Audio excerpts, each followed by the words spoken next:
భోగాపురంలో inaugurate చేసిన airport గురించి లోకేష్ గారు మాట్లాడారు, పవన్ కళ్యాణ్ గారు మాట్లాడారు, చంద్రబాబు నాయుడు గారు మాట్లాడారు, మోదీ గారు మాట్లాడారు. కాకపోతే ఇదే డిస్కషన్లో, ఇదే పాయింట్లో, ఇదే పోడియం మీద జంతర్ మంతర్లో జరిగిన ప్రొటెస్ట్ల గురించి for the very first time Pawan Kalyan గారు రియాక్ట్ అయ్యారు. అందులో కొన్ని స్టేట్మెంట్లు చాలా ఎక్స్ప్లోజివ్గా ఉన్నాయి. ఒక్కొక్కటి మీకు చెప్తే జాగ్రత్తగా వినండి. పాయింట్ నెంబర్ 1, ఒక రోజు కూడా రెస్ట్ తీసుకోకుండా పనిచేస్తున్న ఒక నాయకుడి మీద, ఇది కళ్యాణ్ గారు చెప్తున్న మాట, అంత నిర్దాక్షిణంగా మీరు ఎలా మాట్లాడతారు? కొత్త తరానికి ఏం తెలుసు? ఆయన పడ్డ కష్టం. ఒక్క రోజు కూడా సెలవు తీసుకోలేదు మన ప్రధానమంత్రి గారు. ఈరోజు పెట్టుబడులు వస్తున్నాయి మనకి, ఒక్క రోజు కూడా సెలవు తీసుకోలేదు.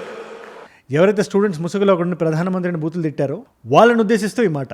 పాయింట్ నెంబర్ 2, మీరు వద్దనుకుని వెళ్ళిపోయే వరకు అధికారం మీ చేతుల్లోనే ఉంటుంది, దాన్ని ఉంచే పూచి నాది. ఏది ప్రధానమంత్రి పొజిషన్ మోదీ గారు వద్దనుకునే వరకు ఆయన చేతిలోనే ఉంటుందని. At this point country needs leaders like him అని. ఇలాంటి టైం ఏదైతే ఉందో, ఐటీ నుంచి ఏఐకి షిఫ్ట్ అవుతున్న ఈ టైంలో దేశాన్ని ఒక దిశానిర్దేశం చేసి నడపాలంటే ఒక ఎక్స్పీరియన్స్ లీడర్ ఉండాలి. అలాంటి లీడర్, ఒక 25 years పనిచేసిన leader as a chief minister and prime minister with strong vision ఉంటే మంచిదని చెప్పి ఆయన అభిప్రాయపడ్డారు. ఇక్కడ ఎయిర్పోర్ట్ గురించి కూడా మాట్లాడుతూ ఎర్ర బస్ కూడా రాదన్నారు, ఇక్కడ ఎయిర్ బస్ వస్తుంది అని కళ్యాణ్ గారే కాదు, చంద్రబాబు నాయుడు గారు కూడా చెప్పారు. In fact chief minister Chandrababu Naidu గారు ఇచ్చిన స్పీచ్లో ఒక పాయింట్ చాలా ఇంట్రెస్టింగ్గా ఉంది. ఉత్తరాంధ్రకు సంబంధించి ఆయన మాట అన్నారు, ఇక్కడ అవకాశాలు లేక ఇక్కడ నుంచి బయటకు వెళ్ళే పాయింట్ నుంచి వేరు వేరు ఊళ్ళల్లో శ్రీకాకుళానికి సంబంధించిన కాలనీస్ నుంచి బయట ఊళ్ళ నుంచి ఉత్తరాంధ్రకు వస్తారు, ఆ విధంగా ఇక్కడ డెవలప్మెంట్ అవుతుందని చెప్పి ఆయన ప్రామిస్ చేశారు. వేరే ప్రాంతాల్లో శ్రీకాకుళం కాలనీలు ఉండవు. వేరే ప్రాంతం నుంచి ఉత్తరాంధ్రకు వలసలు వచ్చే రోజు తొందరలోనే ఉందని మరొకసారి విజ్ఞప్తి చేస్తున్నాను. ఎయిర్పోర్ట్ రాబోతుంది, దాని చుట్టూ కమ్యూనిటీస్ రాబోతున్నాయి, జాబ్ క్రియేషన్ జరగబోతుంది, 5 లక్షలకు పైగా జాబ్స్ వస్తాయని, సెమీ కండక్టర్ యూనిట్స్ అని, ఏఐకి సంబంధించిన డెవలప్మెంట్ అని, చాలా పెద్ద కాలనీ వస్తుందని చెప్పి ఆయన మాట్లాడారు. ఇన్ఫాక్ట్ ఇనాగ్రేట్ చేయడానికి బటన్ కొట్టినప్పుడు ఈ పాయింట్స్ అన్ని ప్లే అయినాయి. ఇన్ఫాక్ట్ మోదీ గారు మాట్లాడుతూ ఈ 12 yearsలో 74 ఎయిర్పోర్ట్స్ నుంచి 150+ ఎయిర్పోర్ట్స్ వచ్చాయని, ఫ్లయింగ్ అనే దాన్ని నార్మలైజ్ చేస్తున్నామని, ఇన్ఫాక్ట్ ఒక కుటుంబానికి సంబంధించిన పేర్లు ఇప్పటి వరకు ఉండే ఎయిర్పోర్ట్స్కి ఉండేవని, ఆ ఆనవాయితీని ఎన్డీఏ ప్రభుత్వం మార్చిందని, అయోధ్యకి వాల్మీకి పేరు, పంజాబ్ ఎయిర్పోర్ట్కి గురు రామ్దాస్ జీ పేరు, అలాగే ఇవాళ భోగాపురం ఎయిర్పోర్ట్కి అల్లూరి సీతారామరాజు గారి పేరు పెట్టామని, ఈ నేమింగ్కి సంబంధించి ఆయన మాట్లాడారు. దీనికి సంబంధించి కూటమి ప్రభుత్వం ఒకటే అలయన్స్లో ఉంది కాబట్టి ఒకరినొకరు దేవ్ ప్రైజింగ్ ఈచ్ అదర్. అది ఇవాళ వీడియోకి ఆ పాయింట్స్ మాట్లాడడం కన్నా ఈ వీడియోలో మొత్తం రౌండప్ చేసేసి మోదీ గారు ఒక ఇన్స్టాగ్రామ్ వీడియో పెట్టారు, అక్కడి నుంచి మనం మొదలు పెడదాం. 1 by 1 చెప్తే ఇవాళ వీడియో మొత్తం చాలా ఇంట్రెస్టింగ్ ఉండబోతుంది. మొత్తం చూడండి ఒకసారి. భోగాపురంలో ఎయిర్పోర్ట్ ఇనిషియేట్ చేయడానికి మోదీ గారు వచ్చారు. చంద్రబాబు నాయుడు గారు, మోదీ గారు, కళ్యాణ్ గారు, లోకేష్ గారు. ప్రస్తుతం నేను వీడియో షూట్ చేసిన టైంకి ఇనాగ్రేషన్ అవుతుంది. స్టేజ్ మీద స్పీచ్ లైవ్ ఇస్తున్నారు. నేను మొన్న వీడియో చేసినప్పుడు ఒక పాయింట్ నేను క్లియర్గా అడిగాను, నేను లోకల్ ఇష్యూస్ మనం మాట్లాడదామా, ఇంటర్నేషనల్ మాట్లాడదామా, లేకపోతే నేషనల్గా జరిగే ఇష్యూస్ మీద ఎక్కువ ఫోకస్ చేయమంటారా అని. అందులో మీలో చాలా మంది అన్ని కవర్ చేసి ఒక వీడియో చేస్తే చాలా బాగుంటుంది అని చెప్పారు. ఇవాళ వీడియో ఆ జోన్లో ఉండేలాగా ఇంటర్నేషనల్గా చాలా విషయాలు జరిగాయి. మీరు కంగు తినేలాగా మీకు ఒక్క విజువల్ చూపిస్తాను నేను. యూరోపియన్ యూనియన్ ఫెన్సల్ని దాటేసి 1000 మంది ఇల్లీగల్ ఇమిగ్రెంట్స్ దాటేస్తే ఒకేసారి ఎలా ఉంటుందో మీకు తెలుసా? ఆ విజువల్ సార్, మీరు ముందు విజువల్ చూడండి, మీరు ఒకసారి చూడండి. మీరు అదే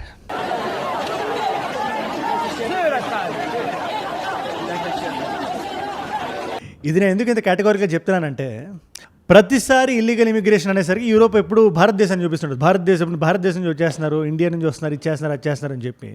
ఇవాళ వీళ్ళందరూ ఎక్కడి నుంచి వస్తున్నారు అనుకుంటున్నారు? ఈ క్రౌడ్ ఎవరైతే ఉన్నారో వీళ్ళందరూ ఆఫ్రికన్ కాంటినెంట్ నుంచి వస్తున్నారు. వీళ్ళు అంత ఈజీయా? సింపుల్గా చెప్పాలంటే పాకిస్తాన్ని, బంగ్లాదేశ్ని దాటి వెళ్ళాలన్నా కూడా, అలా ఎవరు వెళ్ళరు, బట్ వెళ్ళాలన్నా కూడా అక్కడ కొంచెం స్ట్రిక్ట్గా ఉంటుంది. అలాంటిది యూరోపియన్ యూనియన్ ఇలా ఎలా దాటేస్తున్నారు అంటే దానికి ఒక చిన్న మెలిక ఉంది. ఆ మెలికని వాళ్ళ వీడియోలో మనం డిస్కస్ చేయాలి. ఎంత పెద్ద ప్రాబ్లం అవబోతుందో ఇల్లీగల్ ఇమిగ్రేషన్ అనేది. ఎందుకంటే ప్రతిసారి ఇల్లీగల్ ఇమిగ్రేషన్ గురించి చెప్తున్నప్పుడు ఆ సీరియస్నెస్ మీకు అర్థం కాదు. ఇప్పుడు ఇక్కడ జరిగింది, ఆ ఇల్లీగల్స్ మైండ్లో ఉండేది మీకు చెప్తే ద రియల్ గ్రావిటాస్ మీకు అర్థమవుతుంది. ప్యారలల్గా రష్యా ఇండియన్ రూపీని నార్మలైజ్ చేయడానికి, స్టెబిలైజ్ చేయడానికి ఒక ప్లాన్ వేసింది. అది కూడా బంగ్లాదేశ్తో ఆ ప్లాన్ ఇంప్లిమెంట్ చేస్తుంది. ఏంటి ఆ ప్లాన్? ఇవాళ మనం డిస్కస్ చేద్దాం దాన్ని. అండ్ ఆబ్వియస్గా మనకు తెలిసిన 2 గుంటనక్క దేశాలు ఏవైతే ఉన్నాయో, చైనా అండ్ పాకిస్తాన్, వీళ్ళిద్దరూ కలిసి ఆర్మ్స్ అండ్ అమ్యునేషన్ ఇరాన్కి సప్లై చేశారన్న వార్త విని ఆయన ఫేవరెట్ ఫీల్డ్ మార్షల్ కదా మరి అసీం మునీర్, మరి స్నేక్ ఇస్ స్నేక్, దాని బుద్ధ చూపించుకుంది, ఇరాన్కి హెల్ప్ చేశారు. ఈ విషయాన్ని ఒక రిపోర్టర్ బహిరంగంగా ట్రంప్ గారిని అడిగారు. దానికైనా ఎలా రెస్పాండ్ అయ్యారో చూస్తే ఇట్స్ అబ్సల్యూట్ సినిమా. బట్ ఇవన్నీ మనం ఆడుకునే ముందు మన దేశంలో జరుగుతున్న ఇష్యూస్ మేము ముందు పెడతాం. ఒకటి ఆబ్వియస్లీ మన ఆంధ్రప్రదేశ్లో మన భోగాపురంలో ఒక ఇంటర్నేషనల్ ఎయిర్పోర్ట్ రాబోతుంది. దాని గురించి మోదీ గారి ప్రసంగం ఉండబోతుంది, కళ్యాణ్ గారు మాట్లాడబోతున్నారు, చంద్రబాబు నాయుడు గారు మాట్లాడబోతున్నారు. ఇదంతా కొంచెం చాలా పెద్ద ప్రాసెస్ ఉండబోతుంది. దీనికి సంబంధించి ఒక డీటెయిల్డ్ వీడియో నేను నెక్స్ట్ వీడియో వస్తుంది. బట్ దానికన్నా ముందు మోదీ గారు ఒక వీడియోని వదిలారు ఇన్స్టాగ్రామ్లో. అగైన్ ఆయన సోషల్ మీడియా గేమ్ ఆయన రీఇన్వెంట్ చేశారు. ఇది 4వ రీలో 5వ రీలో ఇది. ఇవాళ జంతర్ మంతర్లో జరిగిన ప్రొటెస్ట్లో నా మీద వాడిన భాషని కానీ, స్వర్గీయులైన నా తల్లిగారి మీద వాడిన పదాలు కానీ, ఆ పదజాలం కానీ ఏ దేశానికి శోభనివ్వదు. బ్యాడ్ పిఆర్ వెళ్తుంది ఇండియా బయటకి అని మీనింగ్ వచ్చినట్టు ఆయన మాట్లాడుతూ స్టూడెంట్స్ అందరినీ నేను ఫర్గివ్ చేయడానికి రెడీగా ఉన్నాను, నన్ను ఎవరైతే తిట్టారో అనే పాయింట్ రీఇన్స్టేట్ చేశారు. मुझे तो गालियां दी गई, मेरी स्वर्गीय माता को भी गालियां दी, न जाने कितना भद्दा स्वरूप था। लेकिन मैं आज बात करना चाहता हूँ कि बचपन में गलतियां होती हैं और बचपन में गलतियों से सुधरने का अवसर भी होता है। నేను దీని గురించి ఏమైనా కామెంట్ చేసే ముందు నేను మిమ్మల్ని అడుగుదాం అనుకుంటున్నా, ఈ ఎంటైర్ ఇష్యూ మీద మోదీ గారు రియాక్ట్ అయిన విధానం, ఆయన మీద వాడిన పదజాలం ఏదైతే జెన్సీ వాడారు ప్రొటెస్ట్లో అని చెప్పి ఈయన అంటున్నారు, ఇన్ఫాక్ట్ మనందరికి కూడా డాక్యుమెంటెడ్గా మనకు కనబడుతుంది అది. వాటి మీద వాట్ ఈస్ యువర్ టేక్? ఒక ఇండియన్ ప్రైమ్ మినిస్టర్ అలా అనొచ్చు అని మీరు అనుకుంటున్నారా? వాట్ ఎవర్ యూ ఫీల్ కింద నాకు రాయండి, మనం లేట్ చేయకుండా మెయిన్ వీడియోలోకి వెళ్ళిపోతాం మనం. అండ్ ఇలాంటి వీడియోస్ నా సైడ్ నుంచి మీకు రోజు ఒకటి వస్తుంది ఎవ్రీ సింగిల్ డే. మనకి లోకల్ ఇష్యూస్ నుంచి మొదలుపెట్టి ఇలాంటి ఇంటర్నేషనల్ జియో పాలిటిక్స్ వరకు ప్రపంచవ్యాప్తంగా ఏది ఎక్కడ ఎలా జరిగినా కూడా దాన్ని నా స్టైల్లో అందరికీ అర్థమయ్యేటట్టు సింప్లిఫైడ్గా 10-15 నిమిషాల్లో ప్రపంచవ్యాప్తంగా ఏం జరిగినా అన్నింటినీ కన్సైజ్గా ప్యాక్డ్ పెట్టి ఒక వీడియోలో చేసేస్తాను. 10-15 నిమిషాల వీడియో వస్తుంది. మరి నేను అది చేస్తాను. మీ దగ్గర రావాలంటే మీరు ఏం చేయాలి? కింద కనబడే సబ్స్క్రైబ్ బటన్ నొక్కి పెట్టేసుకోండి. సబ్స్క్రైబ్ చేశారుగా, డన్. స్పెయిన్ న్యూస్ నుంచే మనం మొదలు పెడతాం. ఈ ఇల్లీగల్ ఇమిగ్రేషన్ గురించి నేను మాట్లాడుతూ నేను మల్టిపుల్ టైమ్స్ చెప్పాను, మన దేశంలోనే కొన్ని కోట్ల మంది ఉన్నారు ఇల్లీగల్గా వచ్చి లోపల సెటిల్ అయిన వాళ్ళు. వాళ్ళకి మన దేశం పట్ల ఎటువంటి ఎలిజెన్స్ ఉండదు. జాలి, దయ, కరుణ ఇదంతా ఓకే, అది మానవ సహజం, మానవత్వం అది. బట్ దేశానికి సంబంధించి ఏదైనా క్రైసిస్ వచ్చినప్పుడు కానీ, అంతెందుకండి మన దేశానికి సంబంధించిన దాని ఇన్ఫర్మేషన్కి సంబంధించి ఎటువంటి క్రైసిస్ వచ్చినా కూడా వాళ్ళకి ఎటువంటి ఎలిజెన్స్ ఉండదు. ఎందుకు? వాళ్ళు ఇక్కడ పుట్టారా, ఇక్కడ పెరిగారా, ఇట్లా గివప్ ఇచ్చేయడానికి రెడీ ఉంటారు వాళ్ళు. అండ్ మోర్ ఇంపార్టెంట్లీ వాళ్ళు ఎంతమంది స్లీపర్ సెల్స్ ఉన్నారు, ఎంతమంది దేశానికి అగెయిన్స్ట్గా పనిచేస్తున్నారు కూడా మనకు తెలియదు. అండ్ వీళ్ళలో కూడా మళ్ళీ కుకీస్ అని పాకిస్తాన్ నుంచి వచ్చిన వాళ్ళు, ఆఫ్ఘనిస్తాన్ నుంచి వచ్చిన వాళ్ళు, మయన్మార్ నుంచి వచ్చిన వాళ్ళు, శ్రీలంక నుంచి వస్తున్న వాళ్ళు. అండ్ ప్రతి దేశంలో ఈ డిబేట్ ఒకటి జరుగుతుంటుంది, ఇల్లీగల్ ఇమిగ్రెంట్స్ మీద మనం జాలి చూపించాలా లేదా నిర్దాక్షిణంగా తరిమేయాలా అని చెప్పి.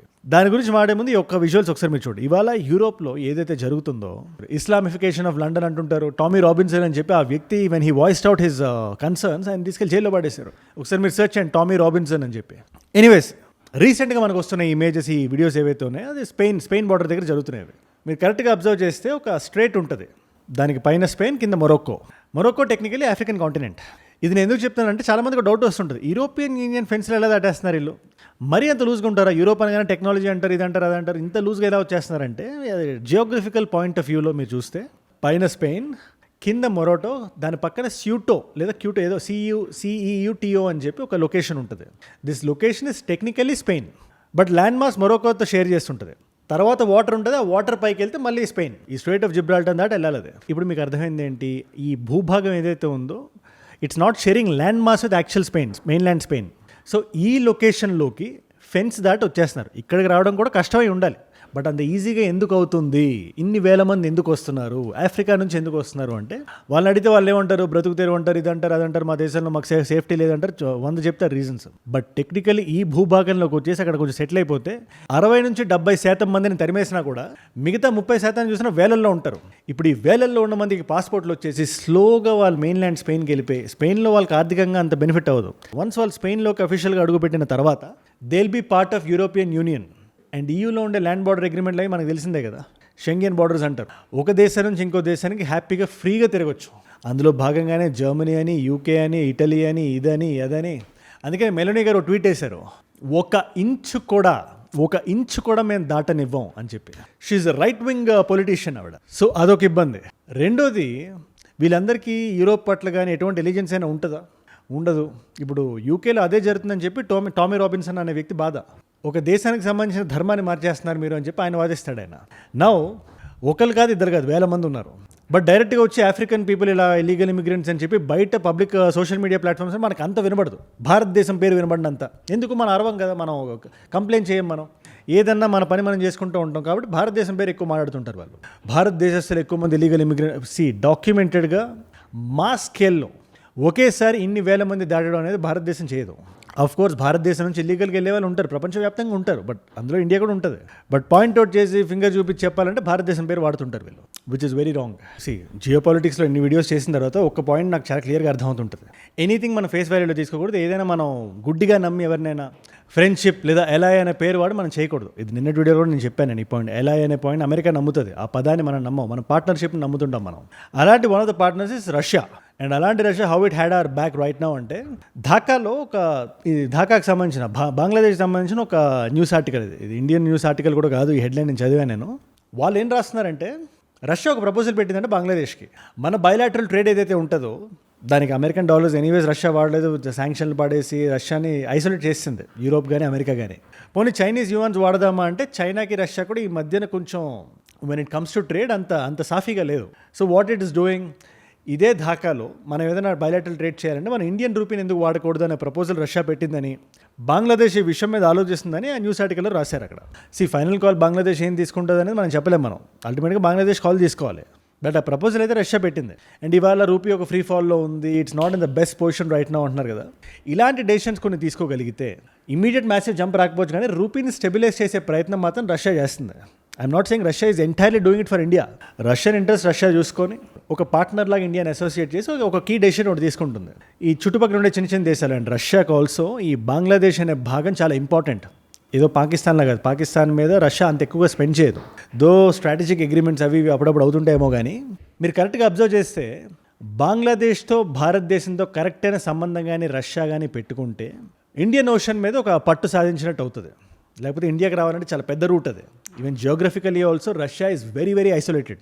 ఆర్థికంగా అయితే మనం చెప్పాల్సిన అవసరం లేదు, అమెరికా కానీ యూరోప్ కానీ ఎలా సైడ్ లైన్ చేసి పెట్టాయో. ప్లస్ చాలా పెద్ద దేశం అది, ఎక్కడికి వెళ్ళాలన్నా దూరమే, కొంచెం ఐసోలేటెడ్గా ఉంటుంది. సో అలాంటి టైంలో వయా ఇరాన్ వచ్చే రూట్స్ అన్నీ ఇప్పుడు ఆగిపోయినాయి ఈ యుద్ధం వల్ల, దానివల్ల. సో ఇప్పుడు ఇండియాకి రావాలంటే వయా బంగ్లాదేశ్ వెళ్ళాలి. సో బంగ్లాదేశ్తో ఒక మంచి సంబంధం పెట్టుకోవాలి. అండ్ బంగ్లాదేశ్ కూడా ఇప్పుడు బయలాటరల్ మన ట్రేడ్ చూసినా కూడా ఒక $700-800 million వర్త్ ఆఫ్ సామాగ్రి ఎక్స్పోర్ట్ చేస్తుంది బంగ్లాదేశ్. ఇంపోర్ట్ ఎక్కువ, billions of dollars worth of import ఉంటుంది. అలాంటి పరిస్థితుల్లో ఒకవేళ రూపాయికి కానీ బంగ్లాదేశ్ కానీ ఒప్పుకుంటే ఇదివరకు ఉండే రూపాయల కన్నా ఇంకా ఎక్కువ రూపాయలు బంగ్లాదేశ్ దగ్గర ఉంటుంది యాజ్ ఫారెన్ కరెన్సీకి, which is a good thing for India. And ప్యారల్గా మనం అమెరికాని చూసినా కూడా అమెరికా అనే కంట్రీని మనం ఎలా ఎండం పక్కన పెట్టండి పార్ట్నర్ అని పిలవాలన్నా కూడా కొంచెం ఆలోచించే పరిస్థితి ఇవాళ ఉంది మనకి. నేను సింపుల్గా చెప్తున్నా, ఇవాళ ఇండియాని ఏమైనా అనాల్సి వస్తే ప్రెస్ ముందు చాలా ఈజీగా అవలీలుగా అనేస్తాడు కదా ట్రంప్ గారు. చాలా సింపుల్గా ఇండియా ఇది ఇండియా అది అని చెప్పి అనేస్తుంటాడు. పాకిస్తాన్ పొగుడుతుంటారు. In the last 1 year Trump 2.0 మనం చూసిన కొత్త విషయం ఏదైనా ఉందంటే ఇది ఒక హఠాత్ పరిణామం. అలాంటిది చైనా ఇలా వాడుతుంది. చైనా వాడడం పక్కన పెట్టండి, చైనా అండ్ పాకిస్తాన్ కలిపి కొంచెం అమ్యునేషన్ని ఇరాన్కి సప్లై చేసే యుద్ధంలో అని చెప్పి కేటగారికల్ న్యూస్ రిపోర్ట్స్ మనకు చెప్పినాయి. అండ్ ఆల్సో అమెరికాకి సంబంధించిన మీడియా అవుట్లెట్స్, అది రైట్ అవనివ్వండి లెఫ్ట్ అవనివ్వండి, యుద్ధం స్టార్ట్ అయ్యి ఒక 150 రోజులు అవుతుంది. ఎక్కడ తగ్గే దాఖలాలు కనబట్లా. అది ఇంక 1 year దాకా వెళ్ళే అవకాశం కూడా ఉంది. నౌ ఇన్ దిస్ కేస్, ఇలాంటి కేసులో ఓపెనింగ్ అంతా బాగానే రాశారు అన్ని మీడియా అవుట్లెట్స్. ట్రంప్ గారు ఏం చెప్తే అమెరికా ఏం చెప్తే అది రాశారు in the beginning, in the initial part of the war. క్యాజువాలిటీస్కి సంబంధించి, వార్ న్యూస్కి సంబంధించి ప్రతి ఒక్కటి అమెరికా చెప్పిన పాయింట్ ఆఫ్ వ్యూనే న్యూస్ అవుట్లెట్స్ కూడా మనం చూసాం. బట్ ఆఫ్ లేట్ ఏమవుతుంది, డెమోక్రాట్స్ కానీ లెఫ్ట్ లీనింగ్ న్యూస్ పేపర్స్ కానీ లైక్ CNN, న్యూయార్క్ టైమ్స్ ఇలాంటి పేపర్స్ అన్ని దే స్టార్టెడ్ క్వశ్చనింగ్, అసలు ఏంటి క్యాజువాలిటీస్ దగ్గర ఏంటి, నంబర్స్ దగ్గర ఈ డిస్క్రిపెన్సీస్ ఏంటి, దాన్ని ఆన్సర్ చేయాలి. ఆ భాగంలోనే చైనా ఇలా అమ్యునేషన్ సప్లై చేస్తుంది కదా ఇరాన్కి, దాని మీద మీరు ఏమంటారు ట్రంప్ గారు అంటే, ఆయన మీరు క్లీన్గా అబ్జర్వ్ చేయండి, చైనా అనేసరికి ఆయన కొంచెం జంకుతుంటాడు.